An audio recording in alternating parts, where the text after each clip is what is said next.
Olá, boa noite. Nós estamos recebendo no encontro marcado com Egídio Serpa deste domingo os médicos Evangelista Torquato e Fábio Eugênio Rodrigues. Eles são especialistas em reprodução humana e é exatamente sobre este tema que nós vamos conversar com eles. Doutor Fábio, o senhor está muito elegante com a sua camisa preta, prazer em tê-lo aqui. Obrigado. A primeira pergunta é essa: o que é reprodução humana? Primeiramente, boa noite para você, boa noite aos seus espectadores. Bom, a reprodução humana a gente pode definir como a área da medicina, a especialidade dentro da ginecologia, que estuda todo o processo de reprodução, ou seja, desde a formação do óvulo na mulher até a fecundação desse óvulo pelo espermatozoide, né, a formação do embrião, implantação desse embrião no útero. Então, todo o processo reprodutivo da espécie humana, focado principalmente na parte feminina, trata-se da especialidade da reprodução humana dentro da ginecologia, porque existe também a reprodução humana dentro da urologia, que enfoca mais o aspecto masculino da reprodução. E por que a reprodução humana tomou uma importância muito grande de uns anos para cá? Bom, creio que por dois motivos. Primeiro, por a mulher cada vez mais adiar a maternidade por motivos profissionais, por ela querer estudar, acabar uma faculdade, por ela querer se formar e ter uma profissão, isso é um desejo normal da mulher hoje em dia, então ela está adiando a maternidade. Isso tem feito com que as mulheres tenham um pouco mais de dificuldade de engravidar, porque a gente vai até comentar aqui durante a nossa conversa que a idade é fundamental na reprodução. E outro motivo também que a gente tem notado que está tomando esse aspecto que você falou de maior divulgação da reprodução é que hoje em dia, muitos dos casos que antigamente não havia tratamento, não havia como a gente conseguir gravidez, hoje existem tratamentos. Então a própria divulgação disso aí faz com que os casais procurem mais a ajuda do especialista. Com certeza. Doutor Evangelista, muito prazer em tê-lo aqui. O senhor está de camisa branca para a soma das duas dar um Ceará, né? Eu, como sou tricolor, fazia registrar aqui no próprio texto. Bem, que métodos existem hoje para a reprodução humana? Existe apenas um ou são vários? Basicamente, nós temos dois tipos de reprodução humana.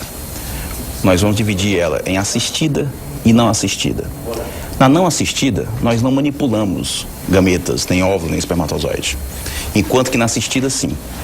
Na reprodução humana não assistida, o único tratamento que existe é você induzir a ovulação da paciente com medicamentos, acompanhar aqueles folículos até um crescimento adequado e orientar que ela tenha uma relação sexual no período da ovulação.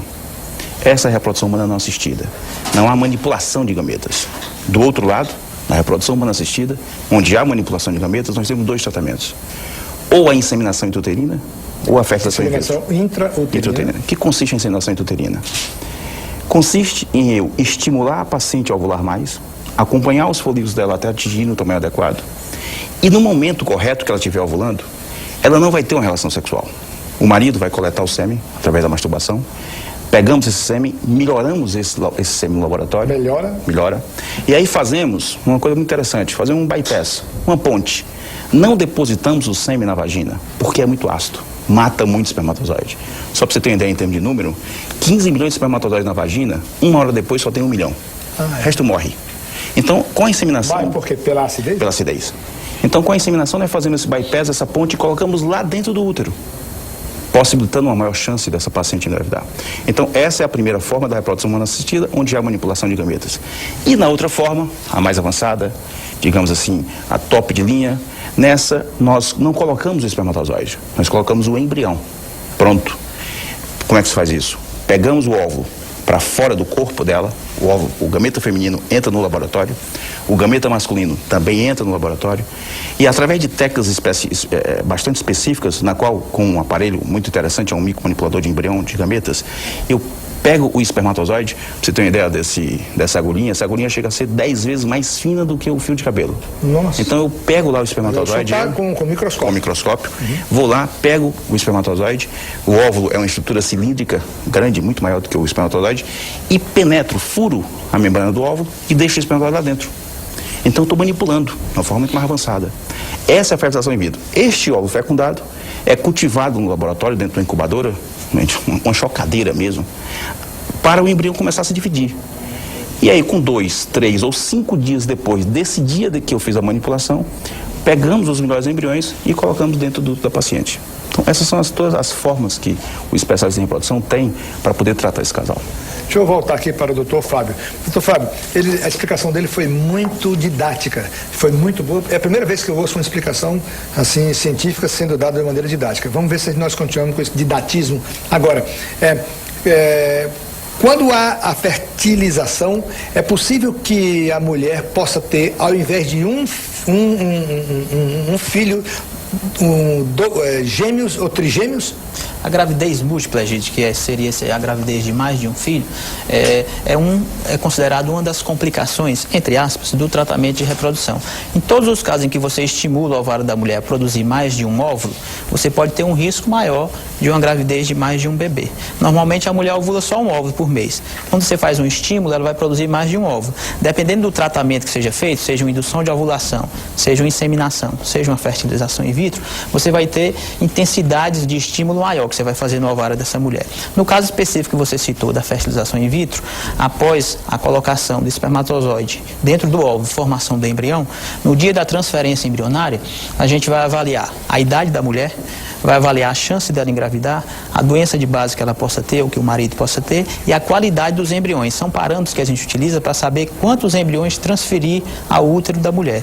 Existe uma orientação do Conselho Federal de Medicina que se transfira no máximo 4 embriões por tentativa. Para poder ter boa chance de ter êxito, né? É porque a taxa de implantação, ou seja, a chance de cada embrião fixar no útero é em torno de 20 a 25%, dependendo da qualidade daquele embrião. Então, se você transfere só um, você tem uma chance baixa. Claro. Mas você também não pode arriscar de transferir muitos embriões pelo risco de uma gravidez múltipla de maior ordem, que pode trazer problemas de prematuridade, riscos para a mãe, risco para os bebês. Então, isso aí a gente procura evitar. Mas, sob a orientação científica, o correto é que se inocule 4... Não, isso é o máximo. O máximo, pois é, o máximo. 1, 2, 3 ou 4. Isso vai depender desses parâmetros que eu te falei. Então, a qualidade dos embriões, a chance dela engravidar. Eu fico pensando assim, na hora que é feito todo o processo, aí um mês depois, quanto tempo depois ela vai saber que... Após a transferência do embrião para o útero, 12 dias depois já dá para a gente detectar se deu certo. O senhor chega para a moça e diz, olha, em vez de um, a senhora vai ter 2. Ela não se sente feliz, oh meu Deus, vou ter 2, vou ter gêmeos. Geralmente, uma gravidez de gêmeos, uma gravidez de 2, é uma gravidez que o pré-natal dá para levar de uma maneira relativamente tranquila, né? Que os bebês eles nascem um pouquinho antes dos 9 meses, mas já com uma boa maturidade, que não tem muito problema. O problema é quando vem trigêmeos ou quadrigêmeos. Pois é. É lógico que o casal fica feliz, mas a gente procura também trabalhar desde o início das consultas iniciais, Egídio, essa ansiedade do casal de querer resolver, porque às vezes o casal vem tentando há muito tempo, é um casal que está sofrendo com a dificuldade para engravidar. E se tiver 2 filhos de uma vez, para eles até é melhor, é uma bênção muitas vezes. Mas assim, a gente não tem controle de quantos embriões efetivamente vão implantar. Então a gente tem que trabalhar sempre nesse limite, entre otimizar a chance de gravidez e diminuir o risco de uma gravidez múltipla. Né? Doutor Evangelista, o senhor já teve algum caso assim de que o senhor vai dar a notícia, olha aqui, o senhor queria um filho, teve no invés de 2, vai ter trigêmeos. Já houve esse caso? Já dei para minha mulher. Já dei para minha mulher. Para sua mulher? É. O senhor fez isso? Foi assim que o senhor... É verdade. Eu tenho 4 filhos hoje, né? O primeiro também foi com fertilização in vitro, foi só um. E na segunda, na outra tentativa, vieram 3 meninas. 3? Sim, qual foi a reação da sua mulher? Vou falar. Não falo na sua não, que eu sou o que paga as despesas, mas e ela? É complicado falar, assim, porque a minha mulher, ela foge de um parâmetro, ela ficou numa felicidade imensa, né? É uma felicidade realmente muito grande. Normalmente a mulher fica assim. E também o marido. Agora o problema, o marido como médico fica um pouco com medo da situação, porque, como o Fábio falou, existem os riscos, né? Os riscos são altos?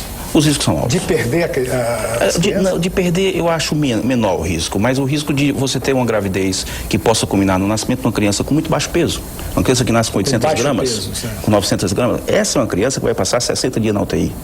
Essa é uma criança que pode ter alteração neurológica, pode ter alteração visual, alteração cognitiva. Então, é uma criança que tem que ter muito cuidado.